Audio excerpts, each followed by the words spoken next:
Hello dear brothers and sisters, welcome to Sahastra IAS. આશા રાખી રહ્યો છું કે આપ સૌ ભાઈઓ બહેનોની તૈયારી ખૂબ જ સરસ રીતે થઈ રહી હશે. આપ લોકો મન લગાવી ખુદની ક્ષમતા પર વિશ્વાસ રાખી અને પોતાની તૈયારી કરી રહ્યા હશો. વિદ્યાર્થી મિત્રો, તમે સૌ જાણો જ છો કે ઇકોનોમી અને પોલિટીના બંને વિષયની અંતર્ગત આપણે એક વેબ સિરીઝ ઓફ લેક્ચર શરૂ કરેલ છે, જેના અંતર્ગત 42 લેક્ચર આપણે થવાના છે. ડેઈલી એક લેક્ચર આવવાનો છે, દરરોજ બપોરે 1 વાગે. તમે બધા જાણતા જ હશો.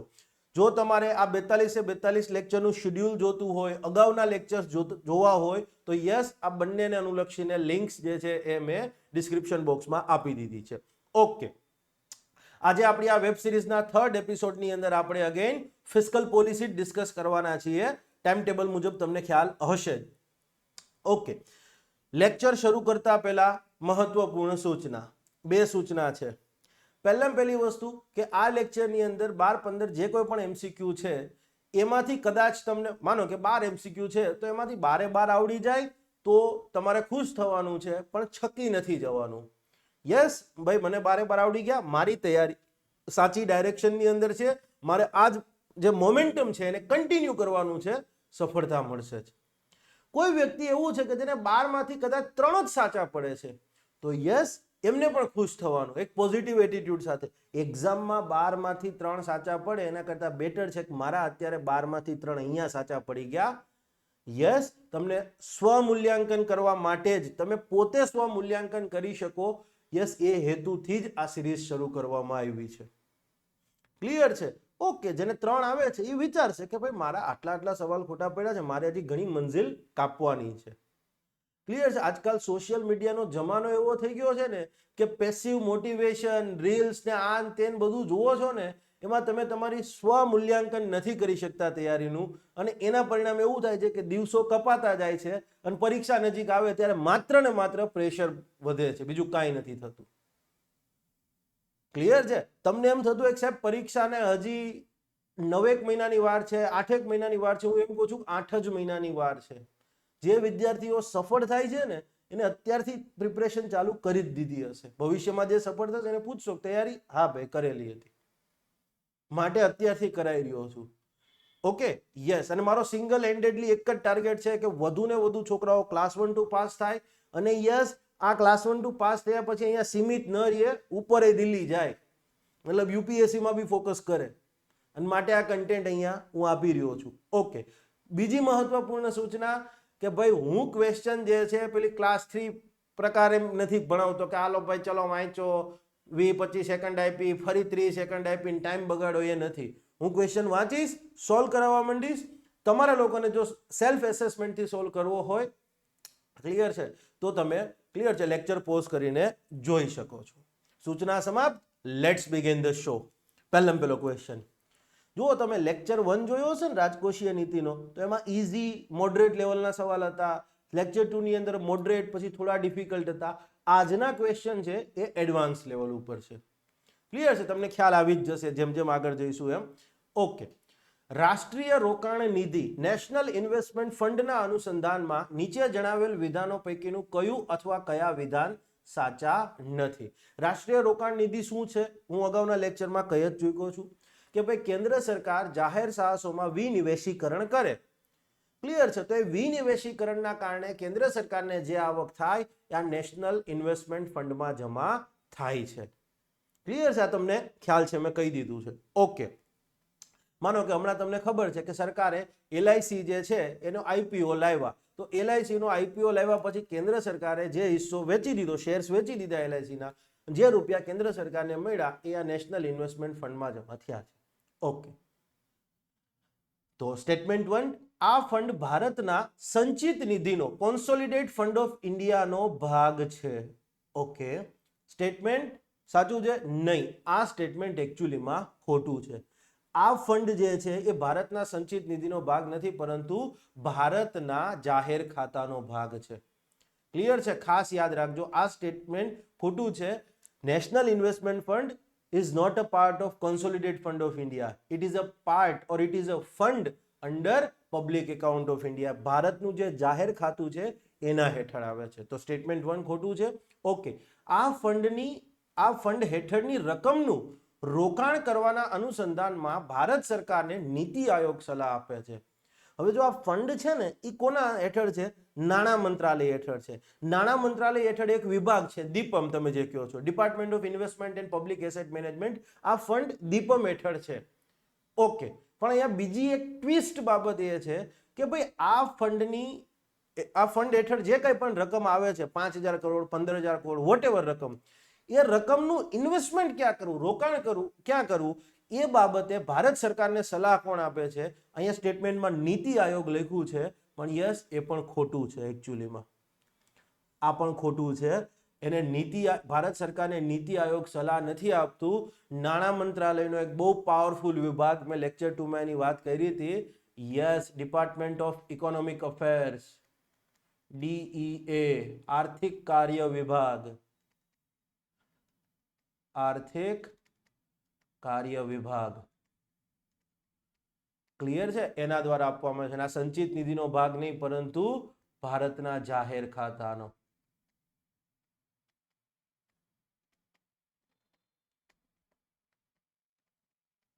ક્લિયર છે? આ બંને સ્ટેટમેન્ટ યાદ રાખજો. કોના હેઠળ છે? તો દીપમ હેઠળ. પણ એ રૂપિયાનું રોકાણ ક્યાં કરવું એની સલાહ તો કે ભારત સરકારને નીતિ આયોગ નથી આપતું, આર્થિક કાર્ય વિભાગ આપે છે. તો આનો આન્સર શું થશે? કયું અથવા કયા વિધાન સાચા નથી?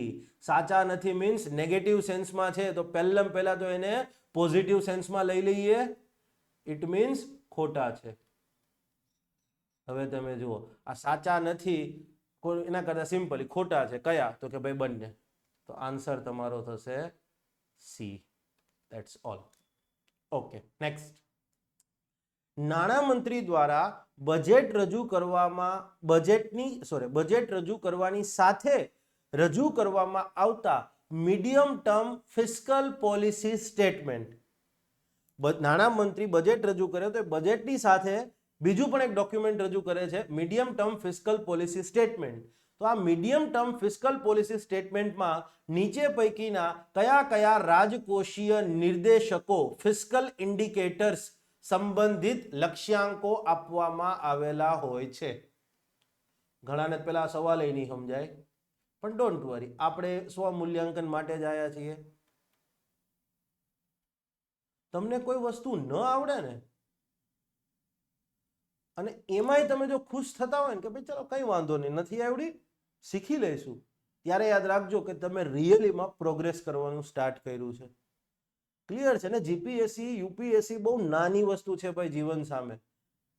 ક્લિયર છે? હું એવા તમને 100 એક્ઝામ્પલ આપું, 100 નહીં, કદાચ 100 થી વધી પણ જશે, કે જે લોકો પીસીએસ ની તૈયારી કરતા હતા, યુપીએસસી ની તૈયારી કરતા હતા, પાસ ન થઈ શક્યા, અને પછી એ લોકો જીવનમાં જે ફિલ્ડમાં ગયા ને એમાં તહેલકા મચાવી દીધા. ક્લિયર છે? ટાર્ગેટ્સ. હવે આ ક્વેશ્ચન પહેલા તો શું કહેવામાં માંગે છે એ બાકી બધું સાઈડમાં રાખીએ. પહેલા તો તમને થોડુંક એક વસ્તુ કહીશ કે નાણામંત્રી બજેટ તો રજૂ કરે, ફાઇનાન્સ મિનિસ્ટર જે છે ને નિર્મલાતાઈ, ક્લિયર છે, બજેટ તો રજૂ કરે, પણ બજેટની સાથે સાથે બીજા 3 ડોક્યુમેન્ટ્સ એમને 3 બીજા ડોક્યુમેન્ટ્સ પણ જોડે જોડે રજૂ કરવા પડે. યસ, પ્રેઝન્ટ કરવા પડે. અને યસ, આ જોગવાઈ FRBM એક્ટ હેઠળ છે. FRBM એક્ટ 2003 છે. યસ, એમાં સ્પષ્ટ જોગવાઈ થયેલી છે કે નાણામંત્રી બજેટ રજૂ કરશે, એ બજેટની સાથે સાથે બીજા 3 ડોક્યુમેન્ટ રજૂ કરશે. એક છે fiscal policy strategy statement, fiscal policy strategy statement. બીજું છે, તમારા ક્વેશ્ચનમાં લખેલું જ છે, medium term fiscal policy statement. અને ત્રીજું આવે છે, આ સવાલ પૂછાઈ ગયેલો છે બાય ધ વે યુપીએસસી માં, બરાબર છે? ઓકે. અને ત્રીજું આવે છે મેક્રો ઇકોનોમિક ફ્રેમવર્ક સ્ટેટમેન્ટ. આ ફિસ્કલ પોલિસી સ્ટ્રેટેજી સ્ટેટમેન્ટ શું છે? તો કે આવનારા 3 વર્ષની અંદર ભારતમાં ફિસ્કલ પોલિસીને અનુલક્ષીને વ્યૂહરચના શું હોવી જોઈએ, મેઇનલી બજેટની જ વાત કરે છે. અગેન ક્લિયર છે? એ બજેટને અનુલક્ષીને જ કે ભાઈ આવનારા 3 વર્ષમાં આ ખાધ આટલી રહેશે, આનો લક્ષ્યાંક આટલો રહેશે, ને એ બધી વસ્તુઓ, બરાબર છે? Okay. Medium term fiscal policy સ્ટેટમેન્ટની અંદર એક્ઝેક્ટ ફિગર્સ આપવામાં આવ્યા હોય કે ભાઈ મહેસૂલી ખાધ આટલી, રાજકોષીય ખાધ આટલી, ટેક્સ ટુ જીડીપી રેશિયો આટલો, ચાલુ વર્ષમાં 4 મેઇન બાબત હોય છે. ચાલુ વર્ષને અંતે કેટલું વ્યાજ ચૂકવશે સરકાર, મતલબ જે બજેટ છે એ વર્ષને અંતે બજેટ વર્ષમાં સરકાર કેટલું વ્યાજ ચૂકવશે, ટેક્સ ટુ જીડીપી રેશિયો કેટલો રહેશે, રાજકોષીય ખાધ કેટલી રહેશે ને મહેસૂલી ખાધ કેટલી રહેશે. અને મેક્રો ઇકોનોમિક ફ્રેમવર્ક સ્ટેટમેન્ટની અંદર પણ ક્લિયર છે, બીજા અન્ય ડિટેલ્સ હોય છે કે ભાઈ વિદેશી ઊંડિયામણ કેટલું રહેશે, જીડીપીના ફિગર્સ કે ભાઈ 8% રહેશે, 7% રહેશે, એ બધી વસ્તુ આવશે. આ તમને ઇન શોર્ટ કહી દીધી, બાકી તો આખો લેક્ચર હોય છે એનો. ઓકે, તો અહીંયા તમે હવે ક્વેશ્ચન જુઓ. શું ક્વેશ્ચનમાં કીધું છે કે ભાઈ બજેટની સાથે આ medium term fiscal policy statement રજૂ કરે છે, તો એમાં કયા કયા રાજકોષીય નિર્દેશકોનો સમાવેશ થાય છે? તો યસ, 4 થાય છે. મહેસૂલી ખાધ, યસ. રાજકોષીય ખાધ, yes. Tax to GDP ratio, અને ચોથું છે ચાલુ નાણાકીય વર્ષને અંતે ચૂકવવાનું થતું વ્યાજ. મતલબ બજેટ વર્ષને અંતે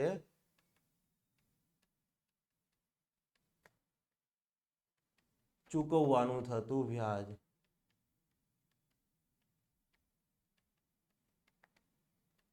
મારી ગુજરાતી લખું ક્યાંક જોડણી નીકળે તો please I bag your pardon in advance.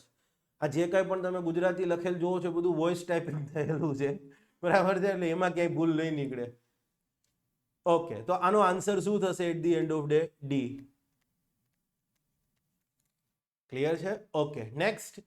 ભારતમાં નીચે પૈકીના કયા કયા ઉદ્દેશ્યથી આપવામાં આવતી સબસિડીને આર્થિક હેતુથી આપવામાં આવતી સબસિડી ગણી શકાય? મેં તમને કીધું હતું સબસિડી જે છે એને 2 પ્રકારે વર્ગીકૃત કરી શકાય. એક તો એનો હેતુ શું છે, તો કે ભાઈ હેતુના આધારે સબસિડીને 2 ભાગમાં વર્ગીકૃત કરી શકાય: સામાજિક સબસિડી, સોશિયલ સબસિડીઝ, અને ઇકોનોમિક સબસિડી, આર્થિક સબસિડી.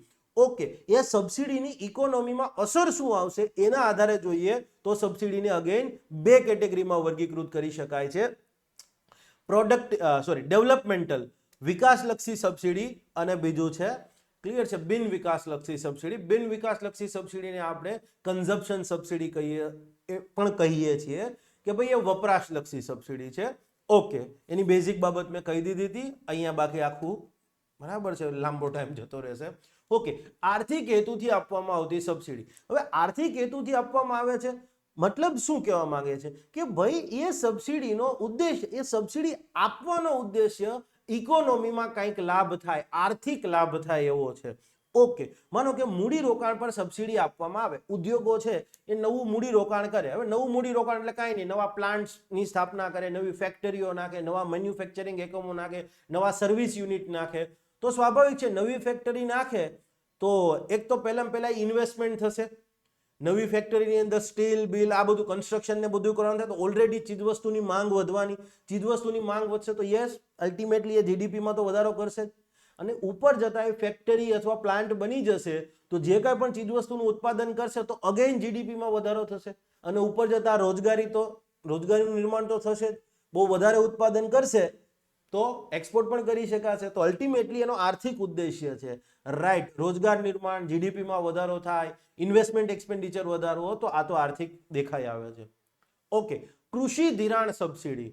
હવે કૃષિ ધિરાણ સબસિડી છે ને, અહીંયા તમને એવું લાગે છે કે એગ્રીકલ્ચરલ ક્રેડિટ આપે છે તો એનો આર્થિક ઉદ્દેશ્ય છે, ક્લિયર છે. પણ ભારત કૃષિ પ્રધાન દેશ છે, આપણે કૃષિને ધિરાણ શું કામ એને આપીએ છીએ કે ભાઈ આપણે ભારતમાં એક તો 85% ખેડૂતો છે એ નાના અને સીમાંત ખેડૂતની કેટેગરીમાં આવે છે. હવે એમની પાસે એટલા પૈસા ઉપલબ્ધ જ નથી કે એ નવું ઇન્વેસ્ટમેન્ટ મોટા પાયે કરી શકે.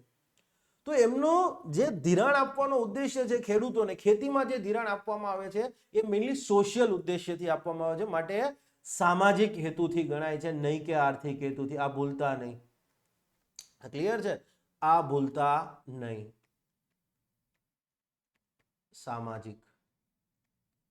ઓકે, ઉદ્યોગ અને વ્યાજમાં રાહત સબસિડી.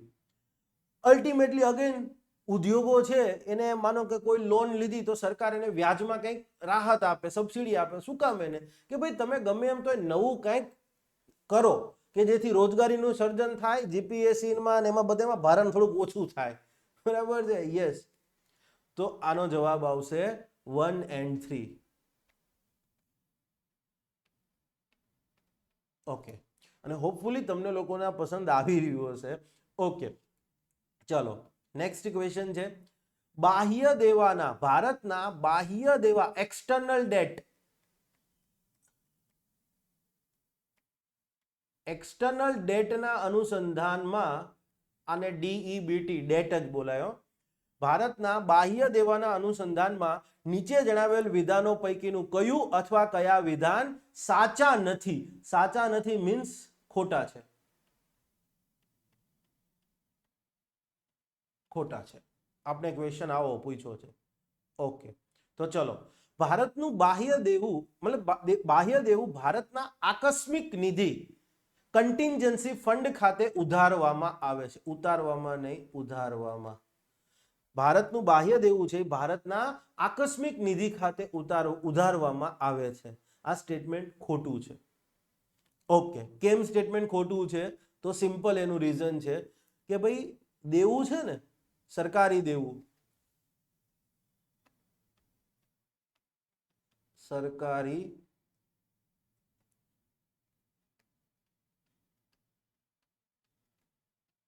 ઋણ દેવું, એને બે ભાગમાં વર્ગીકૃત તમે કરી શકો.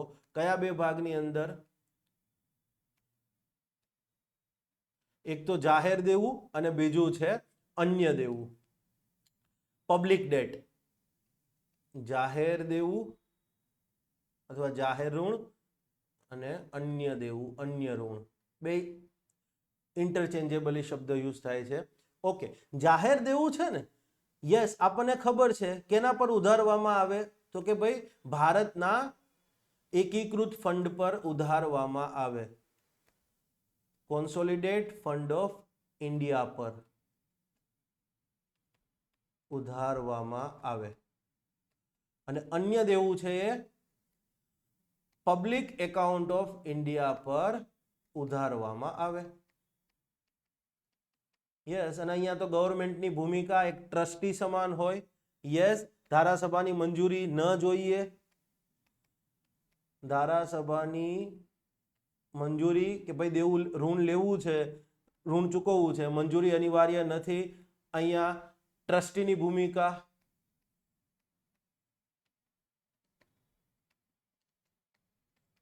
ઓકે, આ તો તમને ખબર જ છે. અને અહીંયા ધારાસભાની મંજૂરી. હવે ધારાસભા એક જેનરિક ટર્મ છે. કેન્દ્રમાં વાત કરો તો સંસદ, રાજ્યમાં વાત કરો તો રાજ્ય વિધાનમંડળ. જેમ કારોબારી કહીએ છીએ તો કેન્દ્રીય કારોબારી રાષ્ટ્રપતિ, પ્રધાનમંત્રી, મંત્રીમંડળ, એટર્ની જનરલ, ઉપરાષ્ટ્રપતિ. રાજ્યમાં વાત કરીએ તો ગવર્નર, મુખ્યમંત્રી, મંત્રીમંડળ અને એડવોકેટ જનરલ. અહીંયા ધારાસભાની મંજૂરી, જાહેર દેવા હેઠળ કોઈ રકમ લેવી હોય તો ધારાસભાની મંજૂરી અનિવાર્ય છે. ઓકે, અને અહીંયા તો સરકાર ટ્રસ્ટીની ભૂમિકા નહીં, સરકારે પોતે જ ઋણ લીધું છે. ક્લિયર છે? તો અહીંયા સરકારની ટ્રસ્ટીની ભૂમિકા નથી, સરકાર એક્ટિવ પાર્ટિસિપન્ટ છે, સરકારે પોતે જ પોતાના ઉપર ઋણ લીધું છે. યસ, તો અહીં ટ્રસ્ટીની ભૂમિકા નથી હોતી. હવે જાહેર દેવું છે ને, એને પણ બે ભાગમાં વર્ગીકૃત કરવામાં આવે. યસ, જાહેર દેવું છે એ બે ભાગમાં વર્ગીકૃત થાય, આંતરિક અને બાહ્ય. ક્લિયર છે? હું બહુ શોર્ટમાં જઈ રહ્યો છું, બરાબર છે? બાકી આખો લેક્ચર 1.5 કલાકનો લેક્ચર છે ભાઈ, બકાયદાનો. ઓકે, આંતરિક અને બાહ્ય.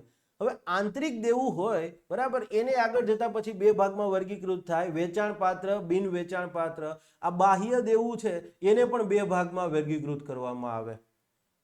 યસ, અને આ બધું પબ્લિક ડોક્યુમેન્ટમાં અવેલેબલ છે, બરાબર? આ કાંઈ એટલે કાંઈ હું કાંઈ નવું ભણાવતો નથી. PhD નું તમે નથી ભણ્યા, તમારા સાહેબોએ નથી ભણાવ્યું, તો એ બરાબર છે. ઓકે, બાહ્ય દેવું.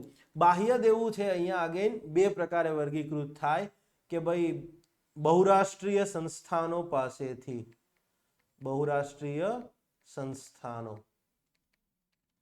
પાસેથી લીધેલું, મલ્ટીલેટરલ એક્સટર્નલ ડેટ કે એને, લીધેલ. મલ્ટીલેટરલ એટલે બહુરાષ્ટ્રીય, મલ્ટીલેટરલ ડેટ, એક્સટર્નલ ડેટ, સોરી. અને એક છે દ્વિપક્ષીય, દ્વિપક્ષીય બાહ્ય દેવું. કે માનો કે આપણે જાપાન પાસેથી કોઈ લોન લીધી છે, માનો કે બુલેટ ટ્રેન પ્રોજેક્ટ હેઠળથી જાપાન પાસેથી લોન લીધી છે, ક્લિયર છે? જાપાન ઇન્ટરનેશનલ કોઓપરેશન એજન્સી પાસેથી, બુલેટ ટ્રેન જાપાન. તો અલ્ટિમેટલી એ દ્વિપક્ષીય બાહ્ય દેવું થાય. પણ માનો કે વર્લ્ડ બેંક પાસેથી કોઈ લોન લઈએ અથવા માનો કે એશિયન ઇન્ફ્રાસ્ટ્રક્ચર ઇન્વેસ્ટમેન્ટ બેંક પાસેથી કોઈ લોન લેવામાં આવે, એશિયન ડેવલપમેન્ટ બેંક પાસેથી લોન લેવામાં આવે, તો આ બહુરાષ્ટ્રીય સંસ્થાનો છે એમની પાસેથી લીધેલું દેવું. ઓકે, આટલી વસ્તુ ક્લિયર થઈ ગઈ. ઓકે, અને ભારતના બંધારણમાં એક સ્પષ્ટ જોગવાઈ છે કે બાહ્ય દેવું માત્ર કેન્દ્ર સરકાર જ લઈ શકે. બાહ્ય દેવું માત્ર કેન્દ્ર સરકાર જ લઈ શકે, માત્ર સેન્ટ્રલ ગવર્મેન્ટ જ લઈ શકે. ક્લિયર છે? સ્ટેટ ગવર્મેન્ટ નહીં, નો સ્ટેટ ગવર્મેન્ટ. તો હવે ઘણાને એક મનમાં પ્રશ્ન થતો હશે, હમણાં હું પ્રશ્ન પર આવું છું. તો પહેલા આપણા મેઇન ક્વેશ્ચન સોલ્વ કરી લઈએ. બાહ્ય દેવું ભારતના આકસ્મિક નિધિ ખાતે ઉધારવામાં આવે છે. ખોટું છે. કેના પર ઉધારવામાં આવે? ચાહે આંતરિક દેવું હોય કે બાહ્ય દેવું, બેય છે તો જાહેર દેવું જ ને. તો એ ભારતના એકીકૃત ફંડ પર ઉધારવામાં આવે છે. ઇટ મીન્સ વિધાન એક ખોટું છે. બરાબર ને? આપણે પૂછ્યું છે કયા ખોટા છે. ઓકે, એટલે આ ઓપ્શન તો નહીં આવે, કાઢી નાખો. ભારતમાં બાહ્ય દેવું સંઘ અને રાજ્ય સરકારો બંને લઈ શકે છે. બંધારણમાં સ્પષ્ટ લખ્યું છે કે બાહ્ય દેવું માત્ર ને માત્ર કેન્દ્ર સરકાર જ લઈ શકે, સંઘ સરકાર જ લઈ શકે. અહીંયા બે પણ નહીં આવે. ઓકે, ભારતના કુલ બાહ્ય દેવાનો 2/3 ભાગ બહુરાષ્ટ્રીય સંગઠનો પાસેથી લીધેલું છે, જ્યારે બાકીનું 1/3 જેટલું દ્વિપક્ષીય બાહ્ય ઋણ છે. કે ભાઈ બાહ્ય ઋણ આપણું જે છે એનું 2/3 જે છે એ બહુરાષ્ટ્રીય સંગઠનો પાસેથી લીધેલું છે અને 1/3 જે છે એ દ્વિપક્ષીય છે. આ સ્ટેટમેન્ટ છે અને આ સાચું ફેક્ચ્યુઅલ સ્ટેટમેન્ટ છે, સાચું છે. તો કયા ખોટા છે? બરાબર છે, સાચા નથી મીન્સ ઓકે, તો આન્સર થશે 3 તો સાચું છે, એટલે આ બી નીકળી જશે, આ બી નીકળી જશે, તો આન્સર આ થશે. હવે તમને બધાને પ્રશ્ન થતો હશે, સાહેબ તમે કીધું કે ભારતમાં વિદેશમાંથી ઋણ લેવું હોય બીજા દેશ પાસેથી, અથવા તો માનો કે Asian development bank, BRICS bank, આ બધા પાસે ઋણ લેવું હોય તો માત્ર કેન્દ્ર સરકાર જ લઈ શકે, રાજ્ય સરકાર લઈ શકતી નથી. હા હા, મેં કીધું અને બંધારણમાં લખ્યું છે. પણ સાહેબ અમારો પ્રશ્ન એ છે કે અમે ઘણીવાર ન્યૂઝપેપરમાં વાંચતા હોઈએ છીએ કે વર્લ્ડ બેંકે ગુજરાત સરકારને લોન આપી, બરાબર, એશિયન ડેવલપમેન્ટ બેંક છે ગુજરાત સરકારને, પશ્ચિમ બંગાળ સરકારને, તમિલનાડુ સરકારને કોઈ પ્રોજેક્ટ માટે લોન આપે છે. તો આ ક્યાંથી? આ ચોથી મેળ પડ્યો. ઇવન ગુજરાત સરકારને જ કેટલાક એન્વાયરમેન્ટલ પ્રોજેક્ટ માટે જાપાન ઇન્ટરનેશનલ કોઓપરેશન એજન્સીએ લોન આપેલી છે. JI international cooperation agency, JICA, જેને બુલેટ ટ્રેન પ્રોજેક્ટ ફાઇનાન્સ કર્યો છે, એ જ સંસ્થાન જે છે એ ગુજરાત સરકારના ઘણા ખરા એન્વાયરમેન્ટલ પ્રોજેક્ટને, પેલો મેનગ્રુવનો કોઈ પ્રોજેક્ટ છે ગુજરાત સરકારનો, એમાં લોન આપી છે. તો તમે તો કીધું કે ભાઈ રાજ્ય સરકાર બહારથી લોન નથી લઈ શકતી, બાહ્ય દેવું ન લઈ શકે, તો આ કઈ રીતે શક્ય છે? તો આની પાછળ એક ટેકનિકલ કારણ છે, બરાબર, શોર્ટમાં કહીશ, લેક્ચર વાળા છોકરાઓને ખબર જ હશે. તો અહીંયા સિમ્પલ એવું છે કે ભારતમાં એક વ્યવસ્થા છે કે ગુજરાત સરકારને માનો કે વર્લ્ડ બેંક પાસેથી કોઈ લોન જોતી હોય અથવા લોન લેવાની થાય તો વર્લ્ડ બેંક લોન આપશે, પણ અહીંયા વચમાં ભારત સરકાર આવશે. વર્લ્ડ બેંક ઓન પેપર એવું બતાવશે કે અમે, અથવા તો ભારત સરકાર એવું સુનિશ્ચિત કરશે કે ઓન પેપર એવું હોય કે વર્લ્ડ બેંકે એ લોન ભારત સરકારને આપી, કેટલા ટકા વ્યાજે? માનો કે 5% વ્યાજે. ભારત સરકાર એ જ રકમ સીધે સીધી જે તે રાજ્ય સરકારને આપી દેશે, સેમ 5% વ્યાજે. એટલે અલ્ટિમેટલી અહીંયા ભારત સરકાર વચ્ચે આવે છે, ખાલી એક કે ભાઈ ના, સીધું રાજ્યને નહીં, અમારા રાજ્યો સાથે તમારે ડીલ કરવી છે કોઈ આંતરરાષ્ટ્રીય સંગઠનોએ, સંસ્થાએ, તો પહેલા વચમાં પેલું શાહરુખ ખાનનું પેલું પિક્ચર નહીં, જવાન, કે ભાઈ બેટે કો હાથ લગાને સે પહેલે બાપ સે બાત કર. એટલે ભારત સરકાર કહે છે કે ભાઈ અમારા એકય રાજ્ય, કારણ કે આ બહુ જરૂરી વસ્તુ છે નેશનલ સિક્યુરિટીના પર્પઝથી. કાલ સવારે કોઈ એવા ઇન્ટરનેશનલ ઓર્ગેનાઇઝેશન છે કે ભારતના કોઈ રાજ્યને લોન આપી દે પછી એ અંદર એનો દુરુપયોગ કરે, તો જેમ ચાઇના અત્યારે ડેટ ટ્રેપ કરે છે ને બધા દેશોને, એમ આપણે એવી પરિસ્થિતિ માટે આ પરિસ્થિતિ રાખી. વર્લ્ડ બેંકને કીધું લોન આપવી હોય તમે તારે આપો, પણ વચમાં ભારત સરકાર રહેશે, અને રાજ્યોને કીધું તમારે લેવી હોય એટલી લ્યો, વાંધો નહીં, પણ વચમાં ભારત સરકાર રહેશે. બરાબર છે? યસ, આવી એક વસ્તુ છે. તો હોપફુલી તમને લોકોને ખ્યાલ આવી ગયો હશે. ઓકે, નેક્સ્ટ, નીચે પૈકીના કયા કયા સંઘ પ્રદેશના ઋણ ડેટ ભારતના સામાન્ય સરકારી દેવામાં ગણાશે, જનરલ ગવર્મેન્ટ ડેટ હેઠળ ગણાશે? હવે જનરલ ગવર્મેન્ટ શબ્દ આવે ને, જનરલ ગવર્મેન્ટ, જનરલ ગવર્મેન્ટ, આ કોઈ પણ જગ્યાએ શબ્દ આવે એનો મીનિંગ એવો થાય કે કેન્દ્ર સરકાર, central government plus states and union territories, વિધાનમંડળ ધરાવતા હોય એવા રાજ્યો તથા વિધાનમંડળ ધરાવતા સંઘ પ્રદેશોની સરકારો. That's all. આનો મિનિંગ આ થાય.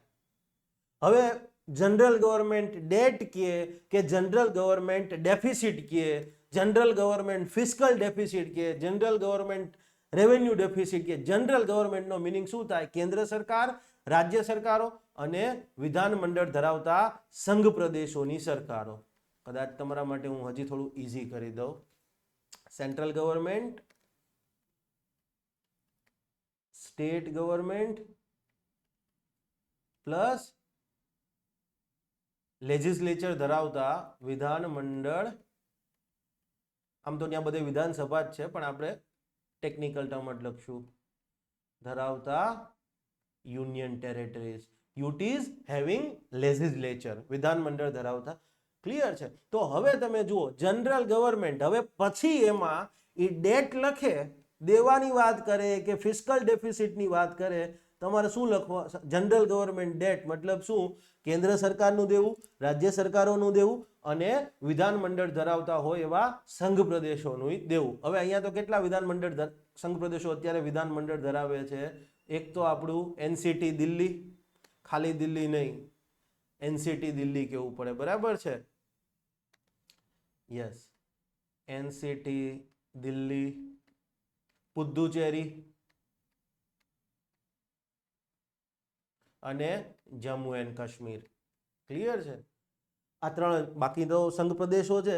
બાકીના સંઘ પ્રદેશો અહીંયા આવી જશે. વિધાનમંડળ નહીં ધરાવતા એવા સંઘ પ્રદેશો તો કેન્દ્ર સરકારમાં જ આવશે.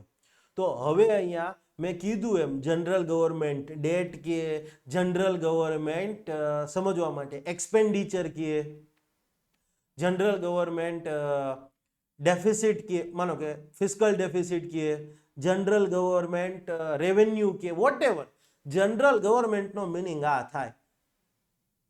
માટે આપણે કહેવામાં આવે છે કે જે માણસના બેઝિક્સ ક્લિયર છે ને એને પછી કોઈ, હવે આ તમે જનરલ ગવર્મેન્ટ શબ્દનો મિનિંગ સમજી ગયા પછી જનરલ ગવર્મેન્ટ ઋણ પૂછે, જનરલ ગવર્મેન્ટ ફિસ્કલ ડેફિસિટ પૂછે, મતલબ રાજકોષીય ખાત પૂછે, મહેસૂલી ખાત પૂછે, ખર્ચ પૂછે, કોઈ જ ફરક નથી પડતો. તો હવે પૂછ્યું છે કે ભારતના જનરલ ગવર્મેન્ટ ડેટની આપણે વાત કરીએ તો નીચે જણાવેલ સંઘ પ્રદેશો પૈકીના કયા સંઘ પ્રદેશોના ઋણ આ જનરલ ગવર્મેન્ટ ડેટ હેઠળ ગણાશે? તો ઓબ્વિયસલી બધા સંઘ પ્રદેશો જ આપેલા છે. ઓકે, યસ આપેલા છે. કેને કેને વિધાનમંડળ છે? જમ્મુ કાશ્મીર પાસે છે, યસ. લદ્દાખ પાસે નથી. એનસીટી દિલ્હી, યસ છે. પુદુચેરી, યસ છે. આંદામાન નિકોબાર નથી. 1 3 4 1 3 4 યસ, આ ઓપ્શન છે C. This is your answer. That's all. Okay,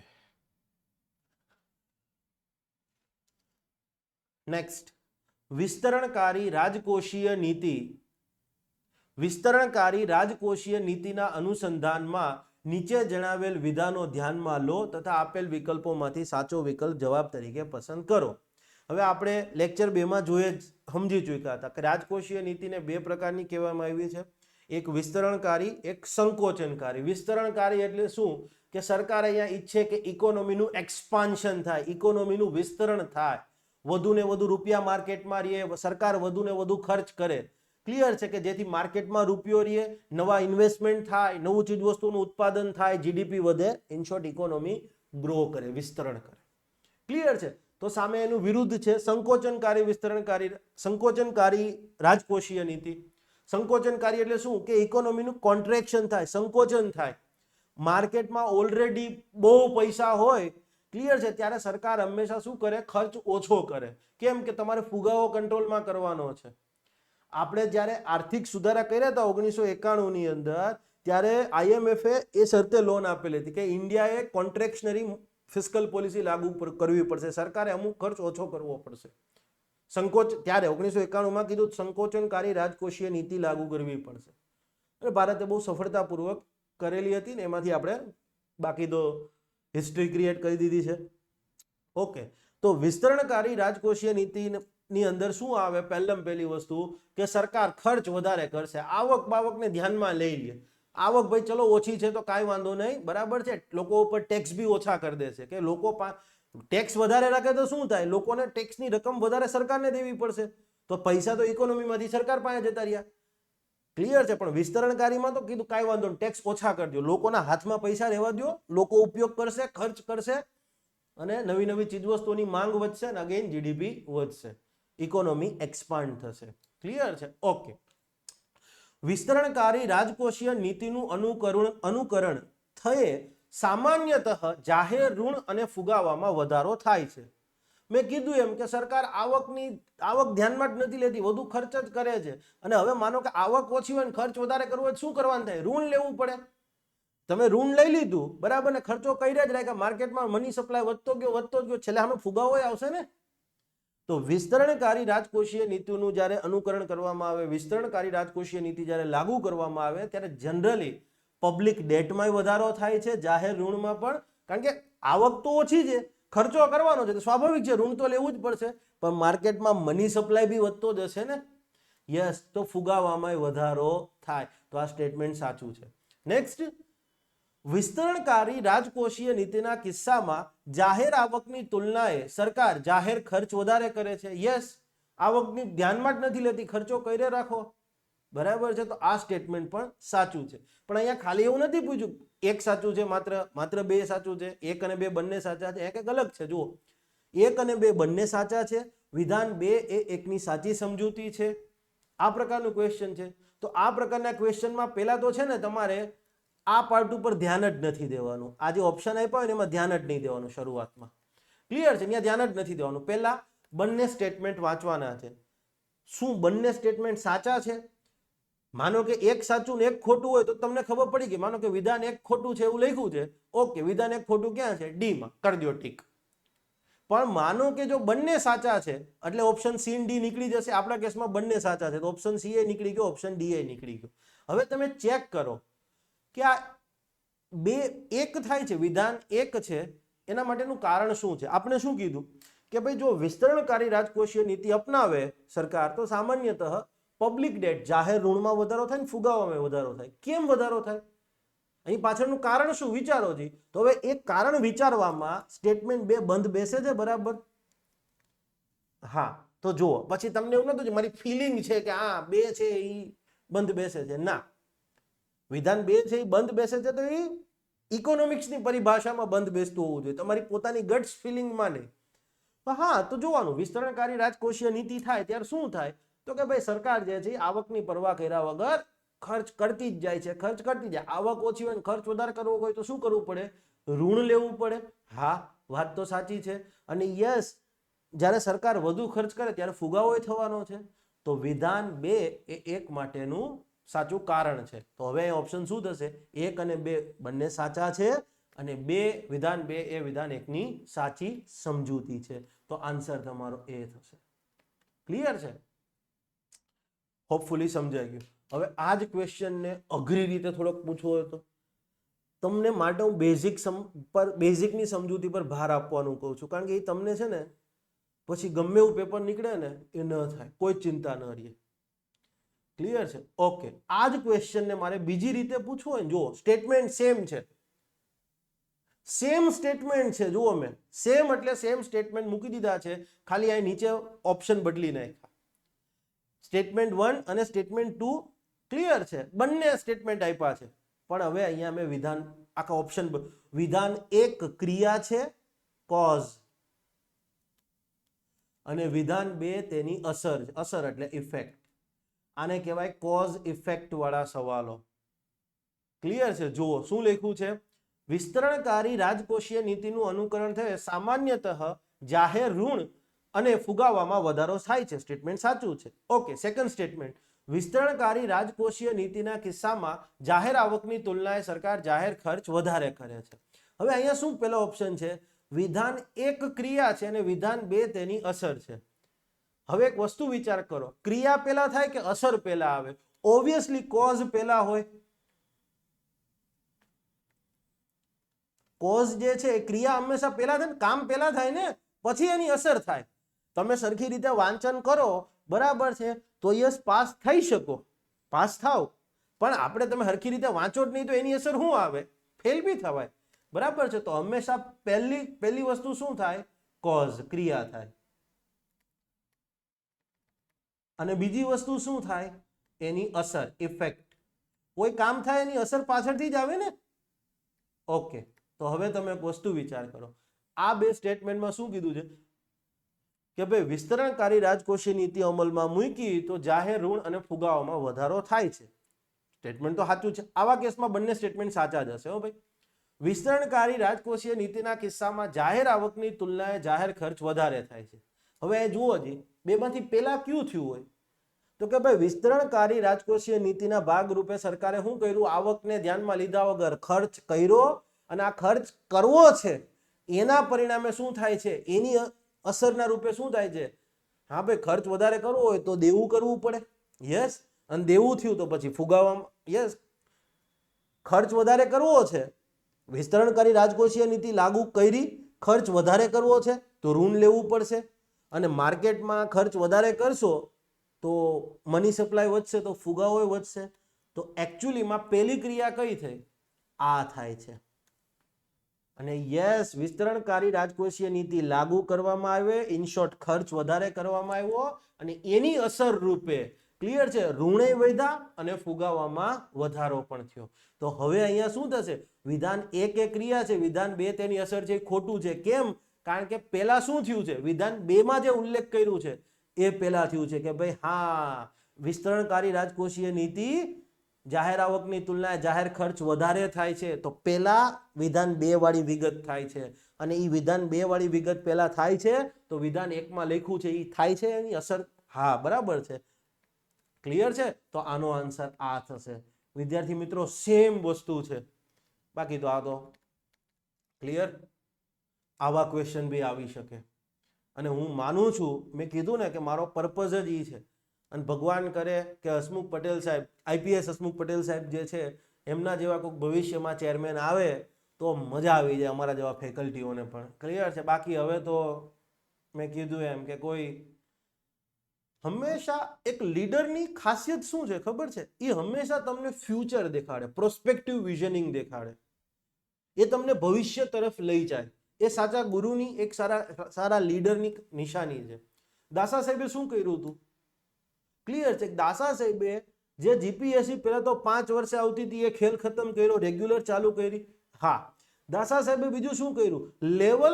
level પર લઈ ગયા કે છોકરાઓ જે જીપીએસસી કરતા હતા એમને એવું લાગ્યું કે ચાલો આ તો યુપીએસસી કરતા ટફ વસ્તુ છે, અને પછી યુપીએસસી પણ આપી અને પાસ પણ થયા. ક્લિયર છે? આ દાસા સાહેબની સિદ્ધિ છે કે એમને રાજ્યના યુવાનોને કીધું કે એનસીઆરટી પકડો, બાકી બધા એમ કોઈ ફેર નહીં પડવાનો, કાંઈ કરશો ને હેરાન થશો પેપરમાં. અને પછી તો આખી પ્રક્રિયા જ ઊંધી કરી નાખી. મારો કોઈની સાથે વ્યક્તિગત રીતે વાંધો નથી, હજી હું કહું છું. ક્લિયર છે? પણ ખોટું થયું છે, એ ખોટું થયું છે. ચલો, હોઈ શકે કે પોતાની એક આગવી શૈલીમાં માણસ કામ કરતા હોય, પણ એ આગવી શૈલીમાં કારણે છેલ્લા 6 વર્ષના રિઝલ્ટ છે એ 0 ના થઈ જવા જોઈએ. એક માણસે છોકરાઓને એનસીઆરટી તરફ વાળ્યા, બીજા માણસે છોકરાઓને ફેક્ચ્યુઅલ બુકો વાંચવાનું ચાલુ કરી દો ભાઈ. બરાબર છે? યસ. આઝાદ ભારતના, સ્વતંત્ર ભારતના પ્રથમ નાયબ વડાપ્રધાન કોણ હતા? આ જીપીએસસી નો સવાલ છે, ક્લાસ 1-2 નો પણ પૂછ્યો છે. હવે ખબર નહીં. યસ, આ પૂછાયેલો સવાલ છે. ચાલો, કોઈની પેલી કરવા કરતા આપણે ભગવાનને પ્રાર્થના કરીએ કે ભગવાન દાસા સાહેબ જેવી કોઈક વિરલ વ્યક્તિને ફરી પાછી જીપીએસસીમાં લાવી દે, સરકારને પણ એવી સદબુદ્ધિ દે કે ભાઈ એવા કોઈક મહાન વ્યક્તિને અહીંયા લાવે ફરી પાછા. હા, હસમુખ પટેલ સાહેબ જુઓ તમે, બરાબર છે. મને એમની એક તો મારા ઘણા ખરા પરિચિત ફેમિલીમાં આઈપીએસ ઓફિસર રહેલા છે અને મેં હસમુખ પટેલ સાહેબનું નામ આજે નથી સાંભળ્યું. હું 12મું ભણતો હતો ત્યારે મારા મામાના મોઢે સાંભળેલું છે. મારા મામાના બહુ બધા ફેમિલી ફ્રેન્ડ મિત્રો આઈપીએસ છે, બરાબર છે. તો એમના મોઢે મેં સાંભળેલું હતું કે ભાઈ બહુ પ્રામાણિક ઈમાનદાર વ્યક્તિ છે, બરાબર છે. ને ત્યારે મેં એમનું નામ સાંભળેલું હતું, હસમુખ પટેલ સાહેબ. એ ભાવનગર એસપી પણ રહી ચૂક્યા છે, ક્લિયર છે. અને માટે અને પછી તમે જુઓ, બરાબર છે, હું ક્યારેય ક્લાસ 3ની પ્રિપરેશન નથી કરાવતો, ક્યારેય એટલે ક્યારેય મેં છોકરાઓને નથી કરાવી, બરાબર. હું એ ફિલ્ડમાં પણ નથી ગયો સીસીઈ અથવા ગૌણ સેવાની એક્ઝામમાં. પણ તમારામાં જ રહેલા છોકરાઓ છે ને, એમને કીધું સાહેબ તમે એકવાર સીસીઈના તલાટીના એના પેપર જોયા છે? એટલે મેં કીધું નહીં. પછી એ છોકરા ખરેખર સારી વસ્તુ છે, બરાબર છે. હું તમને એક વસ્તુ લખીને ગેરંટી આપી દઉં છું, અત્યારે અહીંયા જ લખીને ગેરંટી આપી શકું એમ છું કે જે લોકો, બરાબર છે, આ પાસ થયા છે ને હસમુખ પટેલ સાહેબના પેલામાં, બરાબર છે, તલાટી અથવા તો ગૌણ સેવા ક્લાર્કની કે વોટ એવર જે એક્ઝામ કહેતા હોય છે, એટલે એમાં 1300-1400 જે થયેલા હતા બધા, એમાં જે ટોપ 200 છોકરાઓ છે ને, લખી લેજો, એમાંથી સૌથી વધારે લોકો રેઝિગ્નેશન આપશે. કેમ? કારણ કે બધા જીપીએસસી પાસ થશે સૌથી વધારે. કારણ કે મારા ખુદના કમસે કમ 30 છોકરા છે અંદર, બરાબર છે. એક જણો એમાં નોકરીમાં જાય છે, પણ કે સાહેબ બધા જીપીએસસી 1-2 ઉપર ફોકસ કરીએ છીએ. આ વાસ્તવિકતા છે, બરાબર છે. તો ભવિષ્યમાં તમે મામલતદાર બનો, ડેપ્યુટી કલેક્ટર બનો, ડીવાયએસપી બનો, તો પ્રોસ્પેક્ટિવ વિઝનિંગથી કામ કરજો, બરાબર છે. યસ. નેક્સ્ટ ક્વેશ્ચન, મૂડી ખર્ચના અનુસંધાનમાં નીચે જણાવેલ વિધાનો ધ્યાનમાં લો, વિકલ્પોમાંથી જવાબ તરીકે યોગ્ય વિકલ્પ પસંદ કરો. હવે સ્ટેટમેન્ટ આ પ્રકારના આપ્યા છે, આપણે પહેલા જોવાના જ નથી, પહેલા બંને વિકલ્પ આ પ્રકારના છે, પહેલા સ્ટેટમેન્ટ જુઓ. મૂડી ખર્ચના પરિણામે અર્થતંત્રમાં ભૌતિક અથવા નાણાકીય અસ્કયામતો એટલે મૂડી, અસેટ્સ.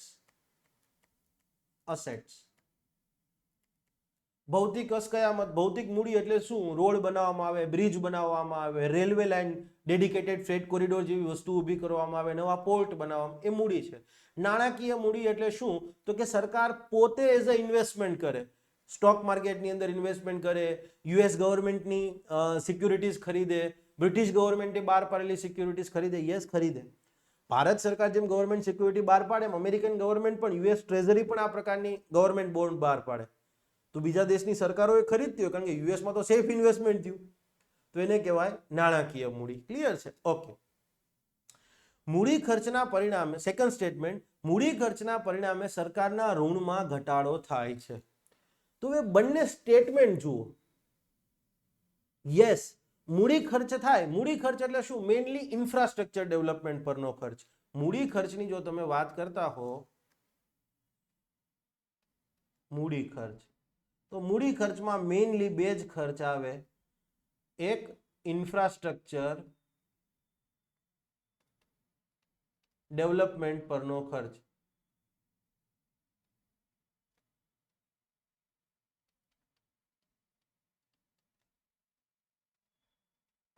અને બીજું આવે છે કે સરકાર પોતે જે ભૂતકાળની લોન હોય એ ચૂકવી દે.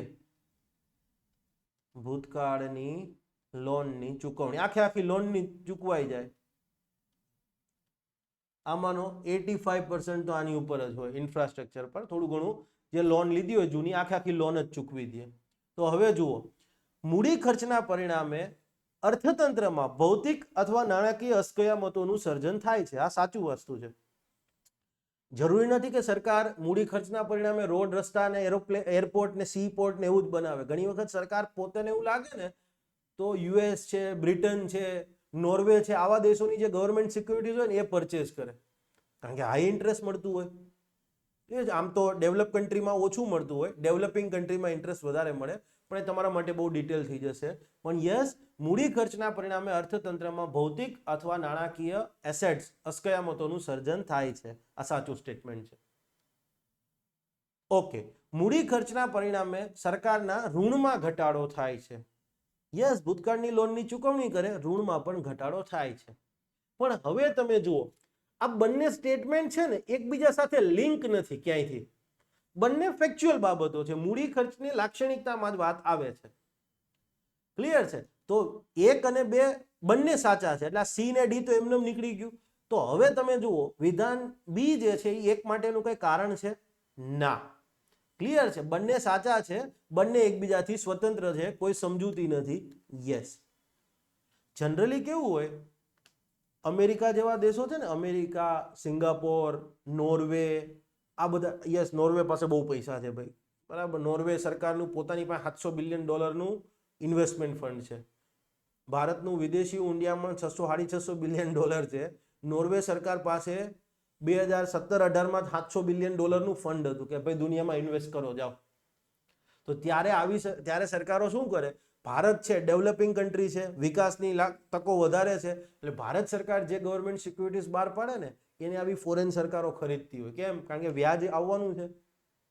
ક્લિયર છે? ખ્યાલ આવ્યો? માટે લખ્યું છે. બાકી ભારતના કેસમાં તો આપણે ભૌતિક અસ્કયામતોનું જ સર્જન કરીએ છીએ. આપણો મૂડી ખર્ચ પૈકીનો 85% ખર્ચ તો ક્યાં જાય છે? ઇન્ફ્રાસ્ટ્રક્ચર ડેવલપમેન્ટ પર જ જાય છે. ઓકે, તો અહીંયા હોપફુલી તમને આ ખ્યાલ આવી ગયો હશે. અને તમને એમ થતું હોય કે આ બધા MCQ સાહેબ PhD ની બુકમાં જ લાવ્યા છે. ના ભાઈ, 12માની NCERT જોઈ લેજો, હરખી રીતે વાંચી લેજો, ખ્યાલ આવી જશે. બરાબર છે? કોઈ એમાં નવું નથી. નીચે પૈકીનું કયું અથવા કયા અંદાજપત્રમાં મહેસૂલી ખર્ચ અન્વયે ગણવામાં આવશે? 3 ખર્ચા આપ્યા છે અને પૂછ્યું છે કયું અથવા કયા જ આવશે, કારણ કે બહુવચનમાં જ બધા આન્સર આપ્યા છે. કયા મહેસૂલી ખર્ચ ગણાશે? ઓકે, હવે મહેસૂલી ખર્ચ એટલે તમને ખબર છે કે સબસિડી પરનો ખર્ચ, પેન્શનનો ખર્ચ, ડિફેન્સનો ખર્ચ, પબ્લિક એડમિનિસ્ટ્રેશન પરનો ખર્ચ. ક્લિયર છે? અને યસ, તો જો વિવિધ સબસિડી પરનો ખર્ચ, આ તો આવી ગયું, સાચું છે. પબ્લિક એડમિનિસ્ટ્રેશન, વહીવટી સેવાઓ પરનો ખર્ચ પણ આવી ગયું. કર્મચારીના પગાર, પેન્શન, ભથ્થા, ઓફિસમાં લાઇટ બિલ, ઓફિસમાં નવા ટેબલ, ખુરશીઓ બધું મૂક્યું છે તેનો ખર્ચ આવી ગયો. પણ ત્રીજી પણ એક વસ્તુ આવે છે. ક્લિયર છે? અગાઉ મેં નોંધી કીધી. કેન્દ્ર સરકાર, માનો કે લેટ્સ સે ફોર એક્ઝામ્પલ, નેપાળની અંદર ભૂકંપ આવ્યો. જસ્ટ સમજવા માટે, ભગવાન ન કરે આવે, હું ખાલી કહી રહ્યો છું, ગોડ ફોરબિડ્સ. પણ નેપાળમાં કોઈ એવી કુદરતી આપદ આવી, નેપાળ અથવા તો ભૂતાન અથવા શ્રીલંકા કે કોઈ પાડોશી દેશ, માલદીવ્સ છે, ક્લિયર છે, એવી આપદા આવી, તો આપણે શું કરીએ? સ્વાભાવિક છે, આપણે સારા સંબંધ હોય અથવા સારા સંબંધો સુનિશ્ચિત કરવા હોય, જ્યારે ચાઇના બેઠું જ છે, અમેરિકા બેઠું જ છે એમ તરાપ મારવા માટે, તો આપણે શું કરીએ? જનરલી આપણી સરકાર તરત ત્યાં, ક્લિયર છે, સહાય મોકલે છે, કંઈક ગ્રાન્ટ આપે એમને કે લો ભાઈ, ભૂકંપ આવ્યો હતો અથવા તમારે ત્યાં પૂર આવ્યા હતા, તમે ફરી પાછા બેઠા હતા, અમે આટલું ફૂલ નહીં તો ફૂલની પાંખડી. તો એ રૂપિયા એકચ્યુઅલી મહેસૂલી ખર્ચ ગણાય, કારણ કે સરકારની ફોરેન પોલિસીના ભાગરૂપે થાય. તમને ખબર હોય, કોવિડ અંતર્ગત વેક્સિન મોકલી હતી, કોરોના કાળ વેક્સિન, ક્લિયર છે, આપણે મોકલી. ભારતે ઘણા બધું, એનો ખર્ચ ન આવ્યો, એક પ્રકારનું અનુદાન જ થયું ને. યસ, એ કઈ મૂડી ખર્ચ થોડો જ, એમાં કઈ એ વપરાશ ખર્ચ જ છે, એમાં કઈ ભવિષ્યમાં બીજું કઈ મળવાનું છે રિટર્ન? ના ભાઈ, એમાં કઈ પ્રોફિટ નથી થવાનો. હા, કદાચ મોદી સાહેબ એ જે તે દેશમાં જાય અને એમને નેશનલ, રાષ્ટ્રીય કક્ષાનું સૌથી મોટું સન્માન આપી દે, સર્વોચ્ચ સન્માન, એ ઓકે છે. પણ એ સર્વોચ્ચ સન્માનથી શું ફાયદો થવાનો? કોઈ જ ફાયદો નહીં. હા, ડિપ્લોમસીમાં ફાયદો થશે, બરાબર છે. પછી ચાઇના બહુ માલદીવ્સમાં આવતું હોય, એટલે પછી હળવેક મોદી સાહેબ યાદ કરે કે આપણા બધા તો સંબંધ સારા હતા, તમે મને હચોડો રાષ્ટ્રીય સન્માન આપ્યું હતું, નેશનલ તમારા લેવલનું સર્વોચ્ચ સન્માન, હળવેક દિન સાહેબે યાદ કરાવી દીધું, તો પેલું દાન ભૂલતા નહીં. બરાબર છે? યસ, મોદી સાહેબની એ વસ્તુ તો આપણે માનવી પડે. મફતમાં એક પાંચ્યું નહીં આપે. બરાબર છે? યસ. નેક્સ્ટ, અંદાજપત્રમાં કરવામાં આવતા નીચે જણાવેલ વિવિધ ખર્ચાઓ પૈકીનું કયું અથવા કયા ખર્ચાઓ વિકાસલક્ષી ખર્ચાઓ ગણાશે? અંદાજપત્રમાં જે એક્સપેન્ડિચર, ખર્ચાઓ કરવામાં આવ્યા છે, એ પૈકીના કયા ખર્ચાઓ વિકાસલક્ષી ખર્ચાઓ, કે જે ખર્ચ થશે, વિકાસલક્ષી ખર્ચાઓ એટલે શું? કે ભાઈ ખર્ચ થવાના પરિણામે ઇકોનોમીમાં ડેવલપમેન્ટ થાય. વિકાસલક્ષી ખર્ચાઓનો મીનિંગ શું થાય? કે ભાઈ આવો ખર્ચ થવાથી, એક તો આ ડિજિટલ બોર્ડમાં છે ને વારે ઘડીએ ઇરેઝર લેવા જવું પડે ને, એ બહુ કંટાળો આવે. ઓલું બોર્ડ હોય તો આ ફટ દઈને ઇરેઝ. આવો ખર્ચ થવાને પરિણામે વિકાસ થાય અથવા તો વિકાસમાં સહયોગ થાય. At the end of day વિકાસની પ્રક્રિયાને વેગ મળે. ઓકે, વિકાસ પ્રક્રિયાને વેગ મળે. ઓકે, આ પરિભાષા છે. આ બેઝિક, તમે હંમેશા બેઝિક પર ફોકસ કરો. જો સિંચાઈ છે તો સિંચાઈના કારણે વિકાસ થશે, વિકાસ પ્રક્રિયાને વેગ મળશે. યસ, નવી સિંચાઈ થશે, ખેડૂતોને પાણી આપી શકીશું, ખેતરની અંદર ઉદ્યોગોને પાણી ઉપલબ્ધ કરાવી શકીશું, ખેડૂતોને પાણી ઉપલબ્ધ થયું તો ઉત્પાદન વધ્યું. અને ધરતી જ્યારે એકના હો કરીને દે ને તેથી બધા ધંધામાં તેજી આવે. હો ભાઈ, યસ, એટલે સિંચાઈ તો વિકાસલક્ષી છે. ઓકે, અને એનાથી હમણાં બીજી એક વાત કહું તમને, પરિવહન. પરિવહનની ઇન્ફ્રાસ્ટ્રક્ચરની સુવિધા કરો. માનો કે આજે તમારે સમજવા માટે જુનાગઢમાં, અથવા તો માનો કે લેટ્સ સે ફોર એક્ઝામ્પલ આ જુનાગઢમાં જ લ્યો ને એક્ઝામ્પલ, ઉદ્યોગો કરવા હોય તો જુનાગઢમાં ઉદ્યોગ કરવા તમારે ફેક્ટરી નાખવી છે, બરાબર? તમે જુનાગઢમાં નાખો કે પછી અમદાવાદ જિલ્લામાં નાખો? ઓબ્વિયસલી અમદાવાદ, ઇન્ફ્રાસ્ટ્રક્ચર વધારે છે. ક્લિયર છે? કંડલા સીધા તમે પહોંચી શકશો નજીકમાંથી. ક્લિયર છે? કચ્છમાં તો પાણીનો પ્રોબ્લેમ છે, અમદાવાદ જિલ્લામાં એ બી નથી. તો પરિવહન, યસ, અગેન વિકાસલક્ષી. ટ્રાન્સપોર્ટેશન, ગડકરી સાહેબ યાદ રાખવાના. વ્યાજની ચૂકવણી. હવે એક વસ્તુ મન કયો, વ્યાજની ચૂકવણી છે એના કારણે શું વિકાસ પ્રક્રિયા થાય? તમે ભૂતકાળમાં લોન લીધી છે, એ હવે તમે એનું વ્યાજ ચૂકવી રહ્યા છો, એના કારણે વિકાસમાં કોઈ સહયોગ નથી મળતો. તો ઓપ્શન 3 આવશે નહીં. જોઈ લો, ઓપ્શન 3 ક્યાં છે? અહીંયા છે તો આ કેન્સલ. ઓપ્શન 3 અહીંયા છે તો આ બી કેન્સલ. ઓપ્શન 3 અહીંયા છે તો આ બી કેન્સલ. આગળનું જોવું જ નથી. હવે વિચાર કરો, કર્મચારીના પગાર, પેન્શન ને પ્રોવિડન્ટ ફંડ, એ તો કર્મચારીઓ કામ કરે છે અથવા ભૂતકાળમાં કામ કર્યું છે માટે તમે એને આપી રહ્યા છો. એ તો એમનો અધિકાર છે, એના કારણે કોઈ વિકાસની પ્રક્રિયામાં વેગ નથી મળતો. ક્લિયર છે? યસ. હા, કર્મચારીનો વિકાસ થશે, એ ચલો રોડ, માનો કે થોડી બચત થશે, એમાંથી કંઈક ખરીદી કરશે, બરાબર છે, ઘરમાં ચીજ વસ્તુઓની, અથવા તો માનો કે નવું ઘર ખરીદશે, એ ડિફરન્ટ વસ્તુ થઈ ગઈ, પણ એ વિકાસ પ્રક્રિયામાં તાત્કાલિક તો સહયોગ નથી જ, તો આ પણ નહીં આવે. શિક્ષણ અને પોષણ. શિક્ષણ અને પોષણ તમારી જાણ ખાતર વિકાસલક્ષી ખર્ચો છે. હા, આ ભૂલતા નહીં. ક્લિયર છે? શિક્ષણ અને પોષણ, બરાબર છે. યસ, શિક્ષણમાં તમે એક વસ્તુ વિચાર કરો, બેસ્ટમાં બેસ્ટ તમે શિક્ષણ તમારી પેઢીને આપશો, નવા સાયન્ટિસ્ટ આવશે, નવા ઉદ્યોગ સાહસિકો આવશે. ક્લિયર? તો એ તમારા માટે જોતા તમને એવું લાગે કે ના, એ વિકાસલક્ષી નથી, પણ એ વિકાસલક્ષી જ છે. ક્લિયર છે? તો અહીંયા ઓપ્શન શું થશે? બી જે છે એ તમારો આન્સર થશે. અને અહીંયા એકચ્યુઅલીમાં તમે વિકલ્પ જોઈ લો તો તમારે એક ચેક જ નથી કરવાનું. જુઓ, બધામાં એક એક આવ્યું છે, સિંચાઈ તો આવવાનું જ છે, વાત થઈ ગઈ પૂરી. ક્લિયર છે? અને તમે જોઈ લીધું 3 તો આવતું નથી, તો 3 જ્યાં જ્યાં છે એ જવાબ જ કેન્સલ કરી દો, પછી બીજું ચોથું જોવાની જ જરૂર નથી. ચીટકોડ થી એ સોલ્વ કરી શકો. ઓકે, નીચે પૈકીની કેટલી, ક્વેશ્ચન 10, નીચે પૈકીની કેટલી આવકો અંદાજપત્રમાં ઋણ ન હોય તેવી મૂડી આવકો ગણાશે?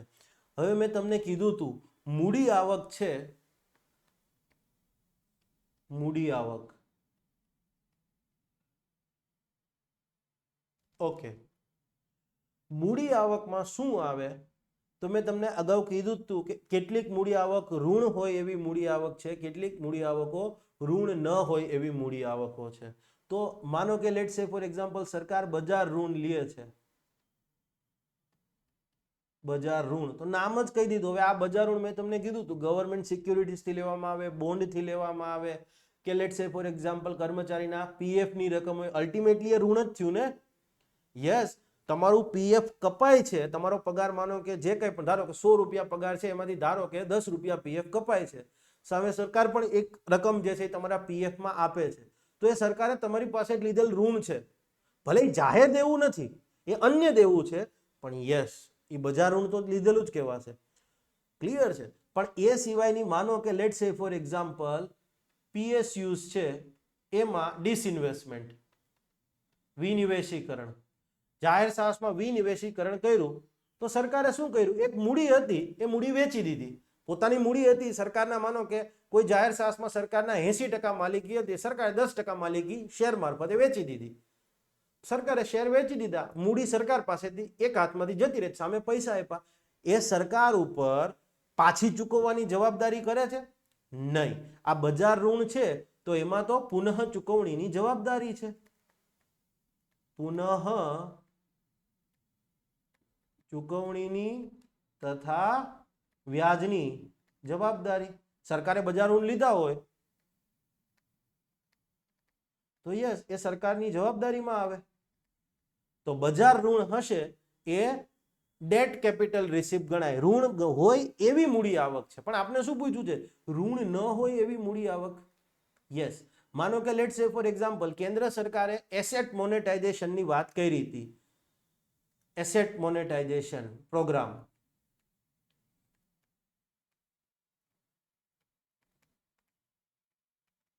જીપીએસસી માં સવાલ પૂછાઈ ગયો છે કે વિવિધ જે પબ્લિક ઇન્ફ્રાસ્ટ્રક્ચર છે, રોડ છે, એરપોર્ટ છે, બરાબર છે, યસ, સી પોર્ટ છે, તો એ પ્રાઇવેટ ઇન્વેસ્ટરને આપી દેવાના કે ભાઈ ચલો 10 વર્ષ માટે તમે જ એને મેન્ટેન કરો, વધારાનું ડેવલપ કરવું હોય તો કરો, પણ કેટલા રૂપિયા આપશો? માનો કે લેટ્સ સે ફોર એક્ઝામ્પલ અમદાવાદ પોર્ટ છે એ અદાણી ગ્રુપને આપી દેવામાં આવ્યું. તો અદાણી ગ્રુપે પૈસા આપ્યા છે સરકારને, તો સરકારે જે એક મૂડી હતી એ એક હાથથી ગઈ તો બીજા હાથમાં પૈસા આવ્યા. તો હવે સરકારે એ પાછા નથી ચૂકવવાના.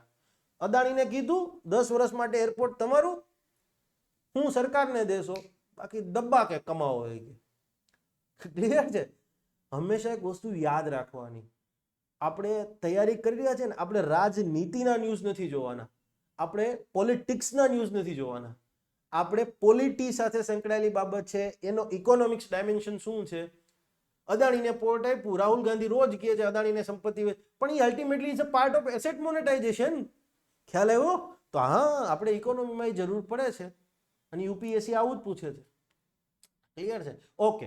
માનો કે સરકારે કોઈ લોન આપી હતી, માનો કે કેન્દ્ર સરકારે રાજ્ય સરકારને અથવા કોઈ બીજા દેશને લોન આપી હોય, એ લોનનું વ્યાજ જો કેન્દ્ર સરકાર આપે છે, એ લોનનું વ્યાજ કેન્દ્ર સરકારને મળે તો એ તો મહેસૂલી આવક છે. પણ માનો કે જે તે રાજ્ય સરકાર અથવા દેશ એ આખી લોનની જ ભરપાઈ કરી દે ભારત સરકારને, તો યસ, એ મૂડી આવક થાય. રિકવરી ઓફ પાસ્ટ લોન, ભૂતકાળની લોનની વસૂલાત.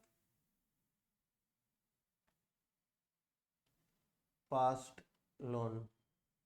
તો જુઓ, જાહેર સાહસોના વિનિવેશીકરણની આવક, વિનિવેશીકરણ કર્યું, સરકારને જે રૂપિયા મળ્યા સરકારે પાછા ચૂકવવાના કે વ્યાજ ચૂકવવાની કોઈ જવાબદારી આવે છે? ના, નથી આવતી. તો આ તો આવશે. ભૂતકાળની લોનની વસૂલાત, નેપાળ સરકારને લોન આપ્યો, નેપાળ આખી લોન ચૂકવી દે, અથવા ગુજરાત સરકારને લોન આપ્યો, ગુજરાત સરકાર લોન ચૂકવી દે, તો એમાં સરકારે કઈ પાછું ચૂકવવાનું ના, લોન આપી દીધી, લોન પાછી ચૂકવી દીધી. તો નો રીપેમેન્ટ લાયબિલિટી. જો રીપેમેન્ટ લાયબિલિટી હોય તો એ ઋણ ન હોય એવી મૂડી આવક ન કહેવાય. આવક થવાથી આવકમાં રીપેમેન્ટની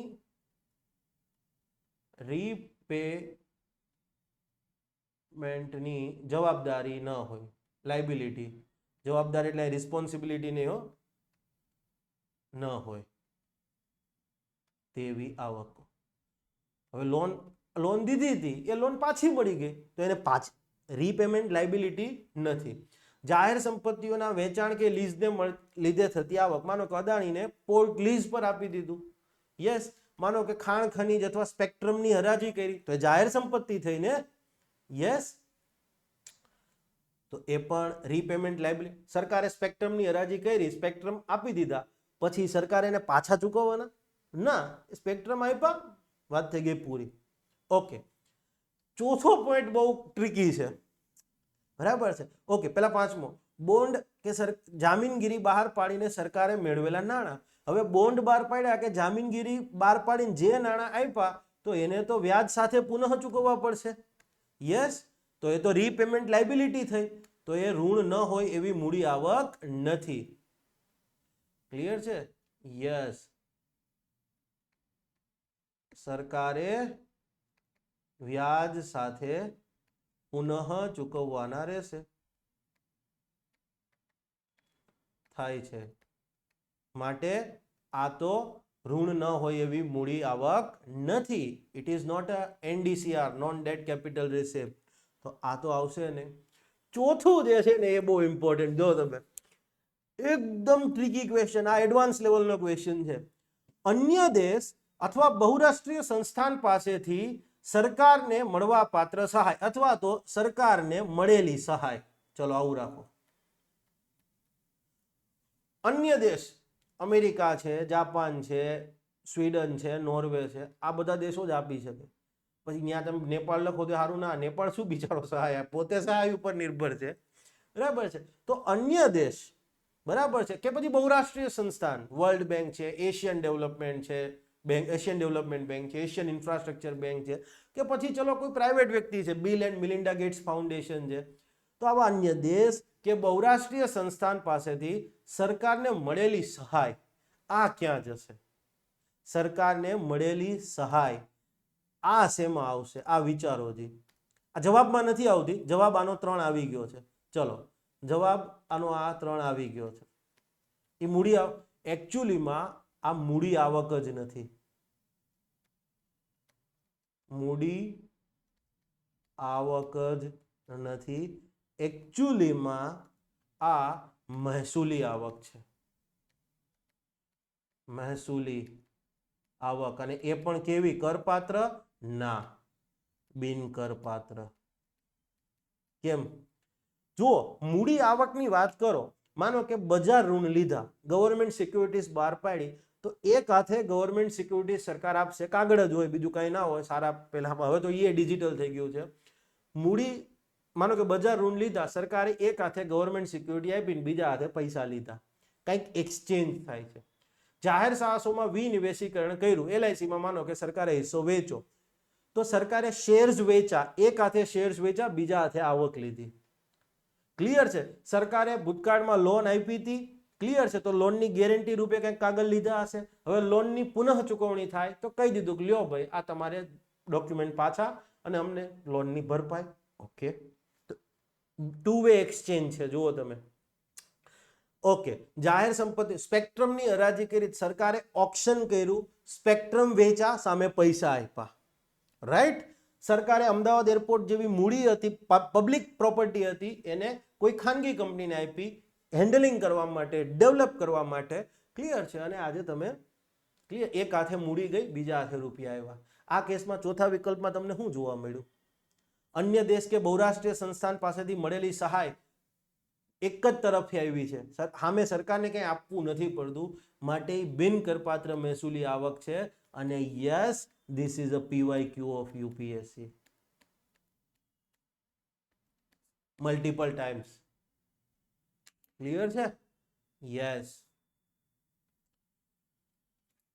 ઓકે, અને અગેન હું તમને ના ખ્યાલ હોય તો કહી દઉં, આ બધું NCERT માં આપેલું છે. બરાબર છે? હા.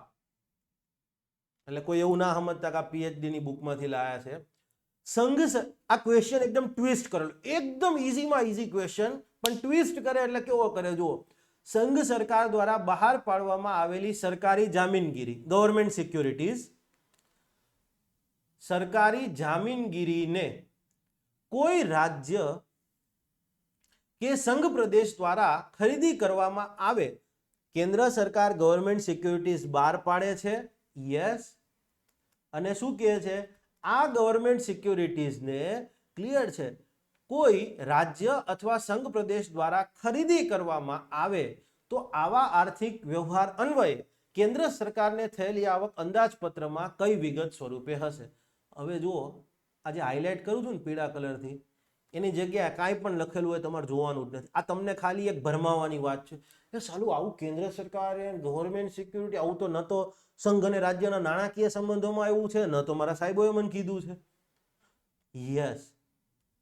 તો આવા આર્થિક વ્યવહાર અન્વયે કેન્દ્ર સરકારને અહીંયા કાંઈ પણ, આ અહીંયા સિમ્પલી એવું કહે છે કે ગવર્મેન્ટ સિક્યુરિટીના વેચાણથી, ગવર્મેન્ટ સિક્યુરિટીઝ બહાર પાડીને કેન્દ્ર સરકારે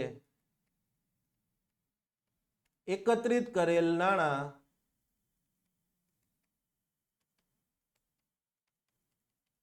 અંદાજપત્રમાં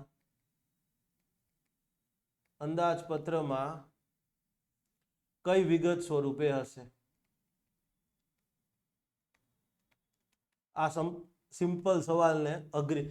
હવે ખરીદી કોઈ પણ કરે, ચાહે અમેરિકન ગવર્મેન્ટ કરે કે લેટ્સ સે ફોર એક્ઝામ્પલ કોઈ ભારતની બેંક કરે, માનો કે આઈસીઆઈસીઆઈ બેંક ખરીદી કરે કે એસબીઆઈ બેંક ખરીદી કરે કે બેંક ઓફ અમેરિકા કરે, બેંક ઓફ ઇંગ્લેન્ડ કરે કે ચલો બેંક ઓફ પાકિસ્તાન કેમ નથી કરી લેતી, નેશનલ બેંક ઓફ પાકિસ્તાન. ખરીદી કોણ કરે છે આપણે શું ફરક પડવાનો હતો?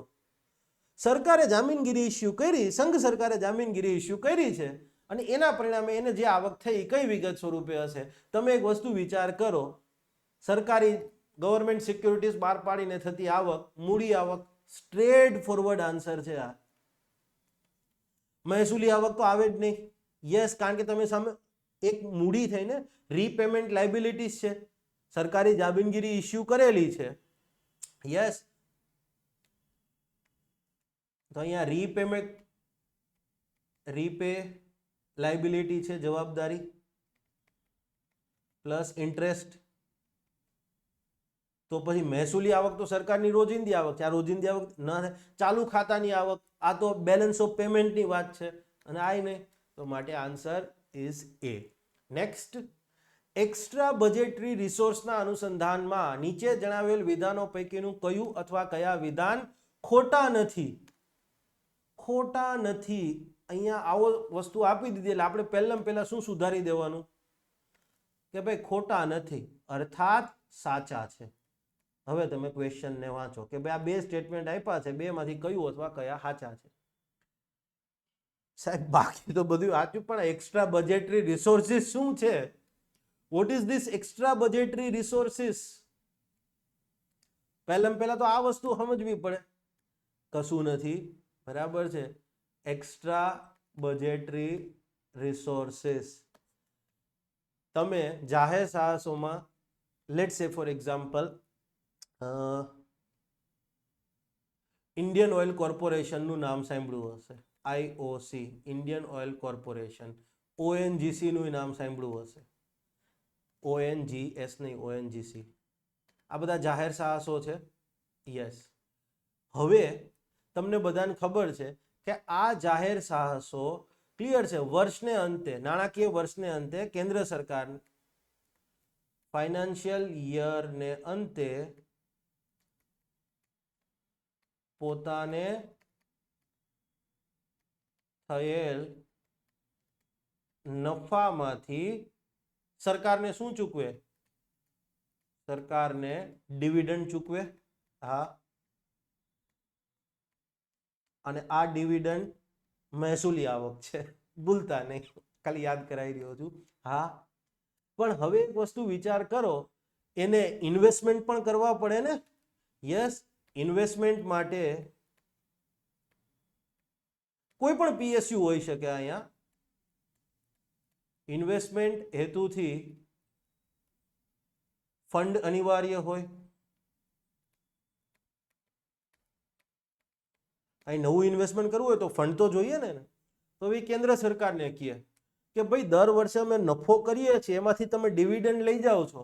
ક્લિયર છે? ઓકે, પણ હવે અમારે નવું ઇન્વેસ્ટમેન્ટ કરવું છે તો રૂપિયા આપો, નફામાંથી તમે લઈ જાઓ છો. અમારો નફો અમારી પાસે રહેવા દીધો હોત, બરાબર, તો અમે ઇન્વેસ્ટમેન્ટ કરત.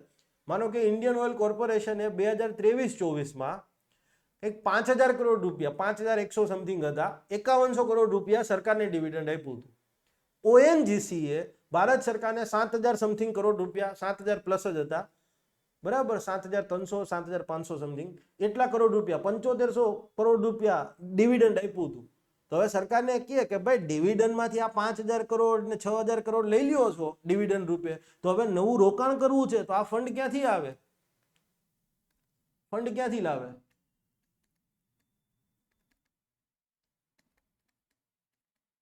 સરકાર. હવે સરકારે કીધું ભાઈ અમારી આગળ તો કાંઈ છે નહીં, બરાબર છે. તો હવે જસ્ટ ખાલી પાર્ટ ઓફ જોક, તો સરકાર અહીંયા એને એક વિશેષ સુવિધા આપે. એક કામ કરો, એ કે અત્યારે ઓલરેડી અમારે બીજા બધા સરકારની યોજનાઓ હેઠળ રૂપિયા ઉપયોગ થવાની જરૂરિયાત છે, તો કેન્દ્ર સરકાર જાહેર સાહસોને એક વિશેષ સુવિધા આપે કે ભાઈ તમે એક ગવર્મેન્ટ બોન્ડ બહાર પાડો, તમે બોન્ડ બહાર પાડો, બરાબર છે, અમે ગેરંટી આપીએ, બરાબર, અને ઓએનજીસી અથવા ઇન્ડિયન ઓઇલ કોર્પોરેશન કે બીજા કોઈ પણ જાહેર સાહસને કહે કે તમે તમારી રીતે બોન્ડ બહાર પાડો, પણ યસ ન્યા અમે ગેરંટી આપીશું કે તમે જે આ બોન્ડ બહાર પાડશો, બરાબર છે, જે સિક્યુરિટીઝ બહાર પાડશો એની જે રકમ હશે એ મુદ્દલ અને એમાં જે વ્યાજ ચૂકવવાનું થશે એ વ્યાજ અમે કેન્દ્ર સરકારના બજેટમાંથી ચૂકવી દઈશું. ફંડ મેં કીધું ડિવિડન્ડ આપે છે કેન્દ્ર સરકારને, તો પછી ઇન્વેસ્ટમેન્ટ માટે ફંડ તો કેન્દ્ર સરકારે કીધું અમે તમને ડાયરેક્ટ રૂપિયા નથી આપતા, પણ તમે જે છે યસ એક પ્રકારે બોન્ડ બહાર પાડો, ક્લિયર છે, બજાર ઋણ લ્યો, બોન્ડ મેઇન તો ક્લિયર છે, પીએસયુઝ બોન્ડ, કે આ બોન્ડ જે છે એ તમે ઇસ્યુ કરો અને યસ એ બોન્ડની જે મુદ્દલ છે, બરાબર, પ્રિન્સિપલ પ્લસ એનું વ્યાજ ઇન્ટરેસ્ટ એ બંને કેન્દ્ર સરકારના બજેટમાંથી ચૂકવાશે, બજેટમાંથી ચૂકવાશે. ડાયરેક્ટ રૂપિયા ના આપ્યા, પણ સરકારે કીધું તમે બોન્ડ બહાર પાડીને રૂપિયા ઉભા કરી લો, ત્યાં લખી દેજો કે આ બોન્ડમાં જે કંઈ પણ મુદ્દલ અને વ્યાજ છે એ ભારત સરકાર ચૂકવશે, અમે એક લેટર લખીને આપી દઈએ છીએ. તો આ જે રીતે રૂપિયા ઉભા કર્યા ને એને કહેવાય એક્સ્ટ્રા બજેટરી રિસોર્સિસ. બજેટમાંથી ફાળવણી નથી થઈ, પણ બજેટમાંથી ચૂકવણી જરૂર થઈ. જુઓ, યસ, એક્સ્ટ્રા બજેટરી રિસોર્સિસ બજેટમાંથી ફાળવવામાં નથી આવતા, બજેટમાંથી ફાળવણી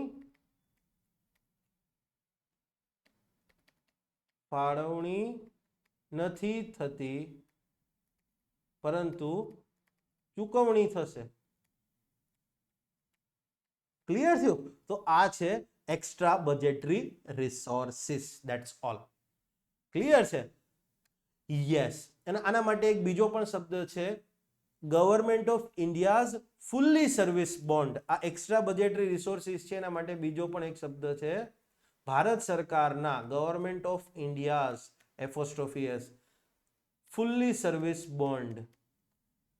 ફુલ્લી સર્વિસ એટલે વ્યાજ એ કેન્દ્ર સરકાર ચૂકવે છે અને મુદ્દલ એ કેન્દ્ર સરકાર ચૂકવે છે. ફુલ્લી સર્વિસ બોન્ડનો મીનિંગ શું થાય?